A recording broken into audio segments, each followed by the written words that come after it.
go ahead and drop them down below. And today's topic, again, from some of the greats, stop just surviving the day.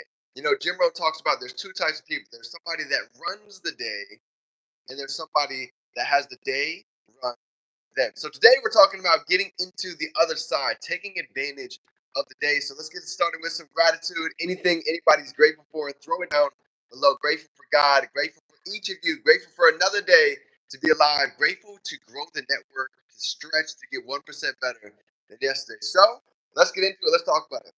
Jim Rohn talks about a lot of the time. Some people out there that just survive. They're going throughout the day, drifting. There's not a whole lot of thinking going on, and a lot of the same habitual thoughts. And on the flip side, he says each day we actually have the opportunity. So we have to actually go ahead and learn from the day. For example, let's take yesterday. For example. If we were to look back at yesterday, can we see that we built our network? Can we see that we intentionally took time to build our body? Can we see that we intentionally took time to go ahead and build our faith with our creator? If the answer is no, here's the best part about right here, right now. We can take a decision. We can go ahead and change that. We can shift that to where we don't just have to go ahead and go through the day. We can actually get from the day. We can get data.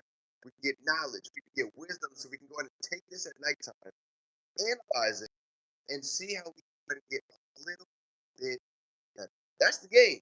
It's not going out eating 7 apples a day. It's eating 1 apple a day. So this is something to think about. Over the past week, if we were to go and analyze that, what are some things that we'd like to what are things that we'd like to shift? Maybe we're getting up a little bit too late. Maybe we're not hitting the gym, as often as we'd like to because life's a little bit crazy. So that's fine. But how can we go ahead and organize that and squeeze that in, even when it comes to our business?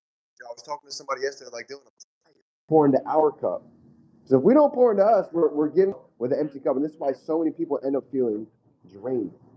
So if we can take that time, whether that be in the morning, to go ahead and get into personal development, look at the calendar, look at the screen, stay up tuned with the chat, and we have gotten a big month of July.